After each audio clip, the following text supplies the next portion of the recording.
2.1 2026-এর syllabus অনুযায়ী নতুন বইয়ের 1 নম্বর প্রশ্ন। একটি দ্রব্য বিক্রয় করে পাইকারি বিক্রেতার 20%, খুচরা বিক্রেতার 20% লাভ হয় যদি দ্রব্যটির খুচরা বিক্রয় মূল্য 576 টাকা হয়, তবে পাইকারি বিক্রেতার ক্রয় মূল্য কত? প্রশ্নটা আমি আবার পড়তেছি। একটি দ্রব্য বিক্রয় করে পাইকারি বিক্রেতার 20% এবং খুচরা বিক্রেতার 20% লাভ হয় যদি দ্রব্যটির খুচরা বিক্রয় মূল্য 576 টাকা হয়, তবে পাইকারি বিক্রেতার ক্রয় মূল্য কত? তো দেখো, আমাদের এই অঙ্কের সলভটা করতে গেলে সবার আগে আমাদের এই দ্রব্য উৎপাদনকারী থেকে ভোক্তা পর্যন্ত পৌঁছানো পর্যন্ত আমাদের স্টেপগুলো মনে রাখা লাগবে। একটা দ্রব্য তৈরি করে উৎপাদনকারী, সেই দ্রব্যটা চলে আসে হচ্ছে পাইকারি বিক্রেতার কাছে।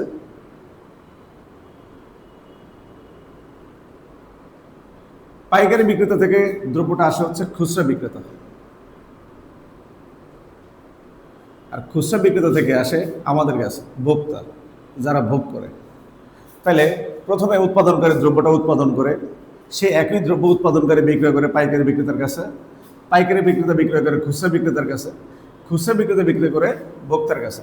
তাহলে আমরা জানলাম, ধরো আমি একজন ভোক্তা, আমি এই ভোক্তা, আমি কিনবো কার কাছ থেকে? খুচরা বিক্রেতার কাছ থেকে।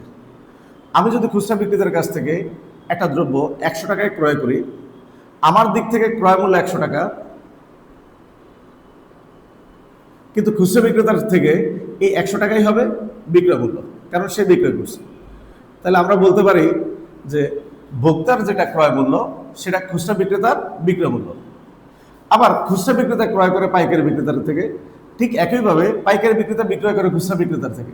তাহলে খুচরা বিক্রেতার যেটা হবে ক্রয় মূল্য, ঠিক একইভাবে পাইকারি বিক্রেতা সেটা হবে বিক্রয় মূল্য। আবার পাইকারি বিক্রেতার যেটা ক্রয় মূল্য সেটা উৎপাদনকারীর হবে বিক্রয় মূল্য। তাহলে এইখানে আমাদের এই প্রশ্নে বলছে একটি দ্রব্যের খুচরা বিক্রয় মূল্য 576 টাকা। তার মানে এই টাকাটায় ভোক্তা হচ্ছে ক্রয় করে, আর খুচরা বিক্রেতার এটা বিক্রয় মূল্য। সেখান থেকে আমরা খুচরা বিক্রেতার ক্রয় মূল্য বের করবো। খুচরা বিক্রেতার ক্রয় মূল্য হয়ে যাবে পাইকারি বিক্রেতার বিক্রয় মূল্য, কারণ যেটা খুচরা বিক্রেতার ক্রয় মূল্য সেটাই হবে পাইকারি বিক্রেতার বিক্রয় মূল্য, কারণ খুচরা বিক্রেতাই পাইকারি বিক্রেতা থেকে ক্রয় করে। আবার পাইকারি বিক্রেতার যেটা ক্রয় মূল্য সেটা হবে উৎপাদনকারী বিক্রয় মূল্য। তা আমাদেরকে উৎপাদনকারী চায়নি, আমাদেরকে বলছে পাইকারি বিক্রেতার ক্রয় মূল্য কত। এক, শুরুতে আমরা খুচরা বিক্রেতার ক্রয় মূল্য বের করব। তাহলে ধরে নেই খুচরা বিক্রেতার ক্রয় মূল্য 100 টাকা। খুচরা বিক্রেতার ক্রয় মূল্য 100 টাকা। তো খুচরা বিক্রেতা যেহেতু 20% লাভ করছে, আমরা বলতে পারি 20% লাভে বিক্রয় মূল্য 100, আর যেহেতু 20% লাভ তাহলে 20 টাকা যোগ হবে, 120 টাকা। 120 টাকা। তাহলে এখন আমরা খুচরা বিক্রেতার ক্রয় মূল্য বের করব। তাহলে ক্রয় মূল্যটা ডানে থাকবে, আর যেটা আমরা জানি খুচরা বিক্রেতার বিক্রয় মূল্য সেটা থাকবে বামে। তাহলে আমরা বলতে পারি খুচরা বিক্রেতার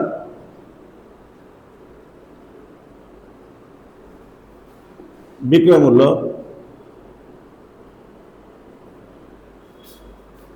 120 টাকা হলে ক্রয় মূল্য 100 টাকা। আচ্ছা, বিক্রয় মূল্য 1 টাকা হলে ক্রয় মূল্য হবে আরো কম, তাহলে ভাগ হবে 100কে এই 120 দিয়ে ভাগ করতে হবে।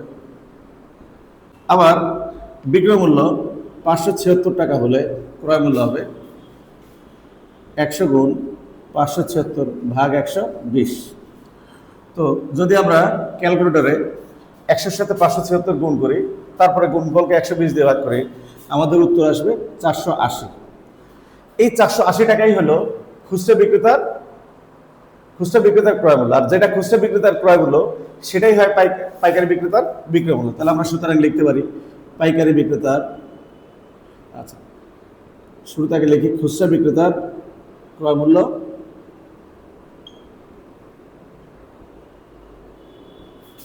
480 টাকা। আচ্ছা, আমাদের খুচরা বিক্রেতার ক্রয় মূল্য বের হয়ে গেল। এই খুচরা বিক্রেতার যে ক্রয় মূল্য 480 টাকা, সেটাই হয়ে যাবে পাইকারি বিক্রেতার বিক্রয় মূল্য। তাহলে আমরা পরের অংশটা করি।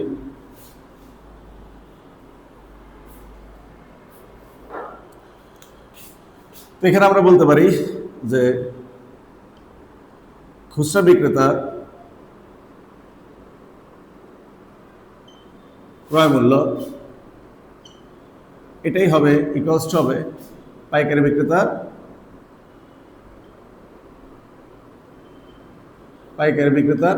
বিক্রয় মূল্য। তো তাহলে যেহেতু খুচরা বিক্রেতার ক্রয় মূল্য 480 টাকা, তাহলে আমরা বলতে পারি সুতরাং পাইকারি বিক্রেতার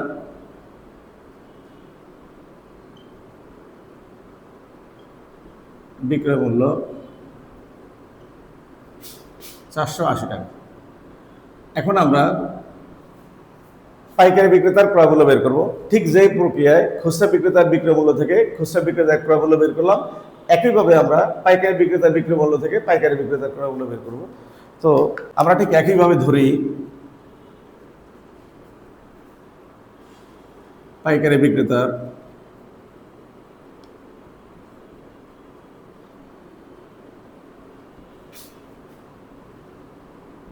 ক্রয় মূল্য 100 টাকা। যেহেতু পাইকারি বিক্রেতা 20% লাভ করছে, একইভাবে আমরা লিখব 20% লাভে বিক্রয় মূল্য সমান 100 যোগ 20 টাকা। তাহলে আমাদের হবে 120 টাকা।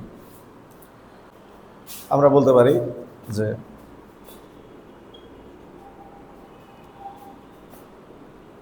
পাইকারি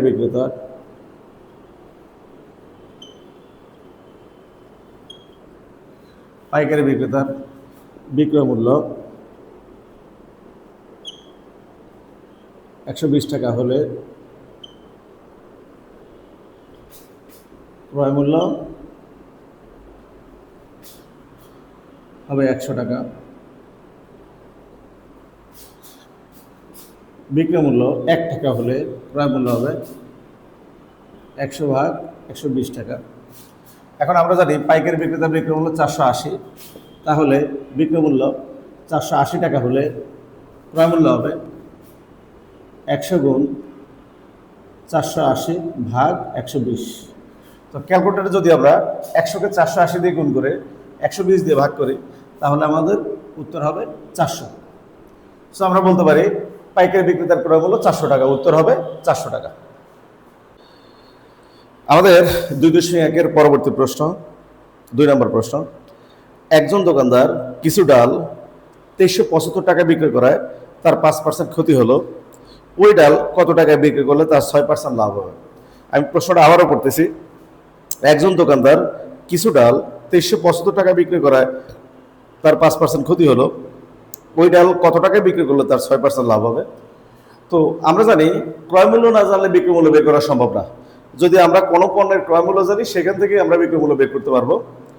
তো এখানে আমাদের দেওয়া আছে 2375 টাকা বিক্রয় মূল্য। বিক্রয় মূল্য থেকে শুরুতেই আমরা ক্রয় মূল্যটা বের করব। ক্রয় মূল্য থেকে ঠিক 6% হারে আমরা বিক্রয় মূল্যটা আবার লাভে বিক্রয় মূল্যটা বের করতে পারবো। তো আমরা শুরুতেই আমরা ক্রয় মূল্যটা বের করি, সেখান থেকে পরবর্তীতে আমরা বিক্রয় মূল্য বের করব।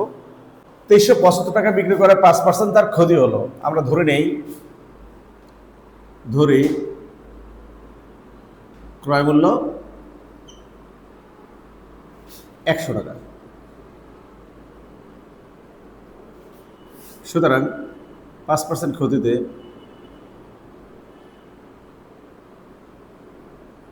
বিক্রয় মূল্য,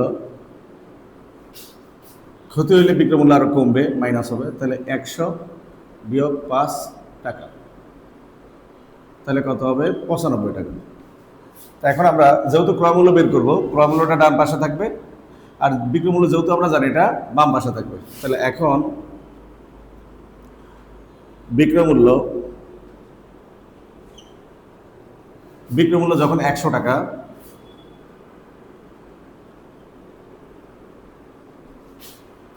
তখন ক্রয় মূল্য 95 টাকা। সো বিক্রয় মূল্য যখন আরো কমবে 1 টাকা হবে তখন ক্রয় মূল্যও কমবে, তাইলে ভাগ হবে 95 ভাগ 100 টাকা। বিক্রয় মূল্য 95, বিক্রয় মূল্য 2375 টাকা হলে তখন ক্রয় মূল্য হবে 95 গুণ 2375 ভাগ 100 টাকা। তো আমরা যদি ক্যালকুলেটরে 95 এর সাথে 2375 আগে গুণ করি, গুণফলকে 100 দিয়ে ভাগ করি, তাহলে আমাদের রেজাল্ট হবে 2500। তাহলে আমরা বলতে পারি ক্রয় মূল্য 2500 টাকা।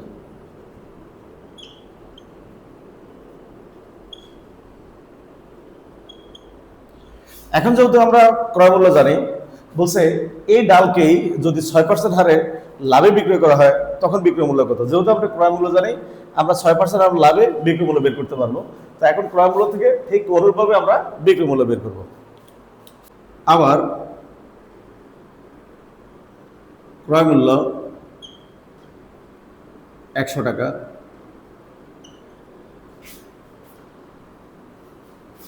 এখানে ধরে লিখে দিই, আবার ধরে ক্রয় মূল্য 100 টাকা।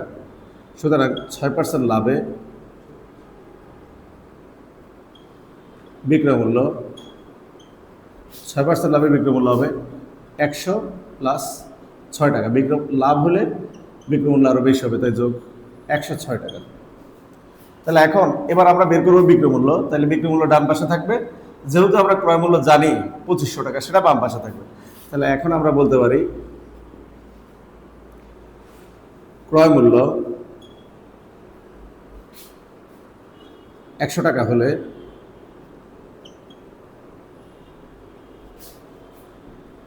বিক্রয় মূল্য হবে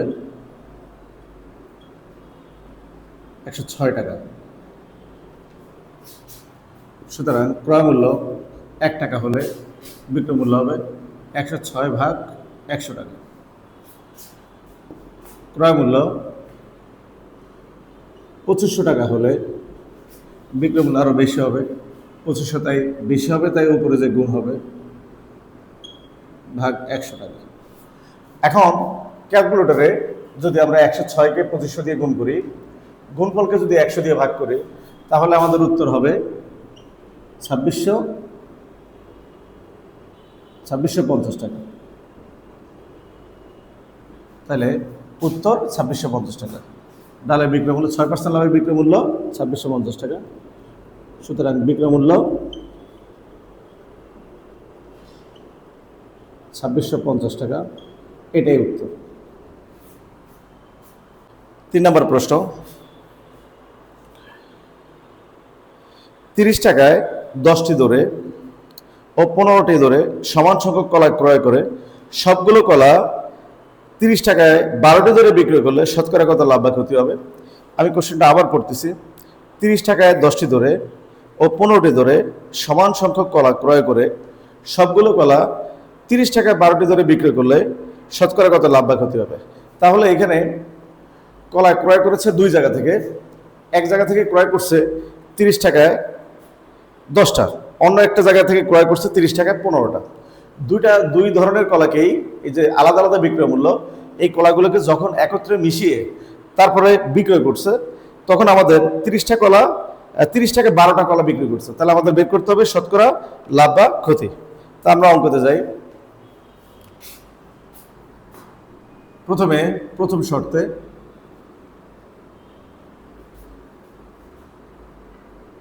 দশটি কলার ক্রয় মূল্য 30 টাকা। সুতরাং একটি কলার ক্রয় মূল্য 30 ভাগ 10 টাকা, আরো কমবে, তাহলে 3 টাকা। আবার অন্য ক্ষেত্রে বা দ্বিতীয় শর্তে আমরা বলতে পারি 15টি কলার ক্রয় মূল্য 30 টাকা। সুতরাং একটি কলার ক্রয় মূল্য 30 ভাগ 15 টাকা। তো 30কে 15 দিয়ে ভাগ করলে হবে 2 টাকা। তাহলে প্রথম যে কলাগুলো কিনছে সেখানে একটা কলার ক্রয় মূল্য পড়ছে 3 টাকা, পরবর্তীতে যে কলা ক্রয় করছে সেখানে একটা কলার ক্রয় মূল্য পড়ছে 2 টাকা। তা আমাদের কলাগুলো আলাদা আলাদা জায়গা থেকে ক্রয় করলেও বিক্রি করার সময় কিন্তু আলাদা আলাদা আলাদাভাবে বিক্রি করে না, সবগুলোকে একসাথে বিক্রি করেছে। তাহলে এই দুই ধরনের কলাকে আমাদের একসাথে জানতে হবে যে আসলে একটা কলার ক্রয় মূল্য অ্যাভারেজে কত টাকা পড়ছে।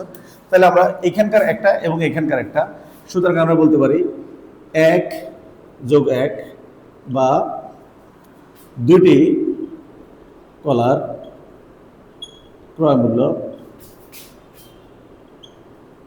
এখানে 3 টাকা এখানে 2 টাকা, আমরা বলতে পারি 3+2 বা 5 টাকা। তাহলে একটি কলার ক্রয় মূল্য কত আসে? একটি কলার ক্রয় মূল্য আরো কম হবে, 5/2 আরো কমবে, তাহলে 2.5 টাকা। একটি কলার ক্রয় মূল্য হবে 2.5 টাকা। এখন যখন আমরা এই দুই ধরনের কলাকে একত্রে একটি কলার ক্রয় মূল্য 2.5 টাকা আসে, বিক্রয় করার সময় ঠিক একইভাবে একটি কলার বিক্রয় মূল্য আমাদের বের করতে হবে। আচ্ছা, তাহলে এখন আমরা একটি কলার বিক্রয় মূল্য বের করব। এখানে 12টি কলার বিক্রয় মূল্য 30 টাকা দেওয়া আছে। সুতরাং একটি কলার বিক্রয় মূল্য 30/12 টাকা, তাহলে হবে 2.5 টাকা। তাহলে দেখলাম একটি কলার ক্রয় মূল্য যা, একটি কলার বিক্রয় মূল্য যা, যেহেতু ক্রয় মূল্য এবং বিক্রয় মূল্য সমান, তাহলে আমাদের লাভ হয়নি, ক্ষতি হয়নি। তারপরে এটা লিখে দিই, যেহেতু ক্রয় মূল্য ও বিক্রয় মূল্য সমান, সেহেতু লাভ বা ক্ষতি কিছুই হয়নি। তাহলে আমরা বলতে পারি উত্তর লাভ বা ক্ষতি কিছুই না।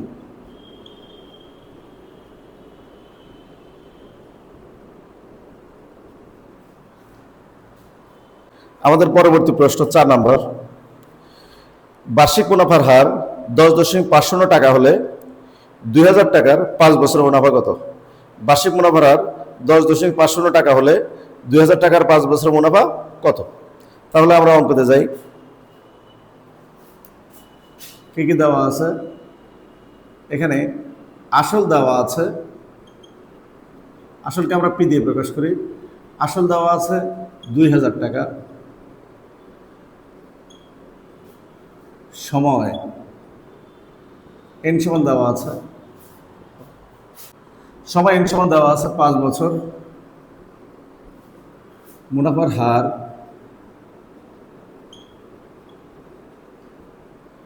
আর সমান দেওয়া আছে 10.50।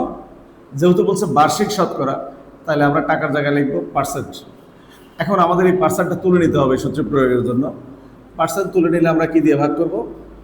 100 দিয়ে ভাগ করব। পার্সেন্টের বদলে 100 দিয়ে ভাগ হবে, তাহলে আমাদের আসবে 0.105। তাহলে এখন আর এর মান হিসেবে 0.105 হিসেবে আসবে। তো আমরা মুনাফার সূত্র দিয়ে মুনাফা বের করে ফেলতে পারবো। আমরা জানি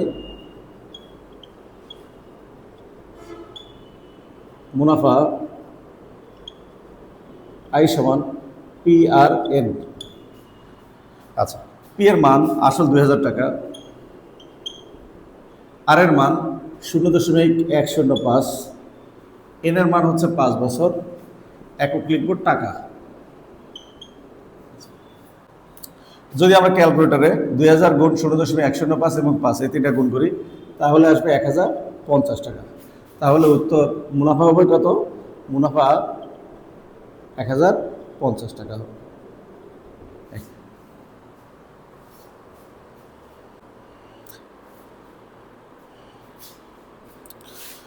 পরবর্তী প্রশ্ন 5 নম্বর। তাহলে বলছে বার্ষিক মুনাফা শতকরা 10 টাকা থেকে কমে 8 টাকা হলে 3000 টাকার 3 বছর মুনাফা কত? 3000 টাকার 3 বছরের মুনাফা কত? তো বলছে বার্ষিক মুনাফা শতকরা 10 টাকা থেকে 8 টাকা কম হলে 10 টাকা থেকে কমে 8 টাকা হলে 3000 টাকার 3 বছরের মুনাফা কত? তো আমাদের এখানে মুনাফা আগে ছিল 10%, এখন হয়ে গেছে 8%, মুনাফা কমে গেছে 2%। এবং আমাদেরকে বলে নাই নতুন মুনাফা কত হবে, বলছে নতুন মুনাফা কত টাকা কম হবে। তাহলে আমরা 10% অথবা 8% হার হিসেবে এটা ব্যবহার না করে যদি আমরা যেই কমে গেছে যেই হার পার্সেন্টটা 2% সেটা দিয়ে করি, তাহলে আমাদের সরাসরি কত টাকা মুনাফা কমলো সেটা বের হয়ে যাবে। তাহলে আমাদের বের করতে হবে মুনাফা আসলে কয় টাকা কমলো। আমরা তাহলে লিখব এখানে আসল পি সমান 3000 টাকা,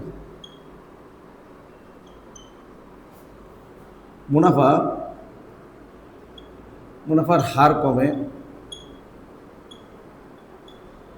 এটাই মুনাফার হার কতটুকু কমলে এটা আর হিসেবে ব্যবহার হবে।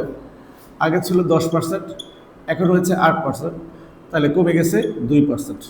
তো আমরা এই পার্সেন্ট তুলে নিব, পার্সেন্ট তোলার জন্য 100 দিয়ে ভাগ করতে হবে, তাহলে আসবে আমাদের 0.02। দেওয়া আছে সময় n সমান 3 বছর। তাহলে আমাদের আসলে কয় টাকা মুনাফা কমলো আমরা মুনাফার সূত্র দিয়ে বের করতে পারবো। তা আমরা জানি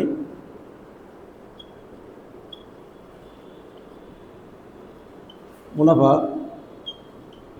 আই সমান পি আর এন। পি এর মান 3000 টাকা, আর এর মান, আর বলতে যত পার্সেন্ট কমলো, আমরা বের করতেছি মুনাফা না, আসলে মুনাফাটা কয় টাকা কমে গেছে সেটা বের করতেছি। তাহলে আমরা মুনাফার হার যেটা কমছে সেটা দিয়ে করবো। আর এর জায়গা হবে 0.02, এনের জায়গা হবে 2, সরি এনের জায়গা হবে 3 টাকা। তাহলে 3000-এর সাথে আমরা 0.02 এবং 3 গুণ করলে হবে 180 টাকা। তাহলে আমাদের মুনাফা কমলো 180 টাকা, এটাই হবে উত্তর। পরবর্তী প্রশ্ন, বার্ষিক শতকরা মুনাফা কত হলে 13,000 টাকার 5 বছরের মুনাফা আসল 18,850 টাকা হবে। আমি প্রশ্নটা আবারও পড়তেছি, বার্ষিক শতকরা মুনাফা কত হলে 13,000 টাকার 5 বছরের মুনাফা আসলে 18,850 টাকা হবে। তাহলে আমাদের দেওয়া আছে হচ্ছে আসল 13,000 টাকা এবং মুনাফা আসল 18,850 টাকা। তো যদি আমরা মুনাফা আসল থেকে আসল টাকা মাইনাস করতে পারি তাহলে আমাদের মুনাফা বের হয়ে যাবে। যখন আমরা মুনাফা জানবো, আসল জানবো এবং সময় জানবো, তাহলে আমরা মুনাফার হার বের করতে পারবো। এই অঙ্কে বলছে আমাদের বার্ষিক শতকরা মুনাফা কত হলে, তো বার্ষিক শতকরা মুনাফা বলতে আমরা বুঝি মুনাফার হার। তাহলে আমাদের এখানে আর এর মান বের করতে হবে, মুনাফার হার বের করতে হবে। তাহলে কি কি দেওয়া আছে, যে এখানে আসল দেওয়া আছে পি সমান 13,000 টাকা, মুনাফা আসল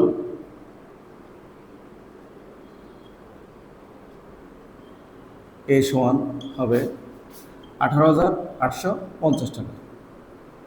যেহেতু আমরা আসলও জানি মুনাফা আসলও জানি, মুনাফা আসল থেকে আসল বাদ দিলে থাকবে মুনাফা। তাহলে আমরা বলতে পারি মুনাফা আই সমান হবে 18,850 টাকা মাইনাস 13,000 টাকা। তো আমরা যদি মাইনাস করি তাহলে কত আসবে, 18,000 থেকে 13,000 মাইনাস করলে 5,850 টাকা। মুনাফা জানি, আসল জানি, সময় দেওয়া আছে 5 বছর। আচ্ছা, তাহলে আমরা পি আসল পি এর মান জানি, মুনাফা আই এর মান জানি এবং সময় এন এর মান জানি। তো আমরা জানি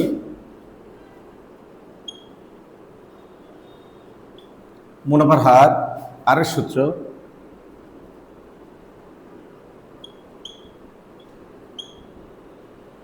সূত্র I by P N. I এর মান হচ্ছে 5,850, পি এর মান হচ্ছে 13,000 গুণ এন এর মান হচ্ছে 5। তো যদি আমরা এটা বসাই তাহলে আমাদের আসবে 5,850-কে 13,000 গুণ 5 দিয়ে যদি আমরা ভাগ করি তাহলে আমাদের আসবে 0.09।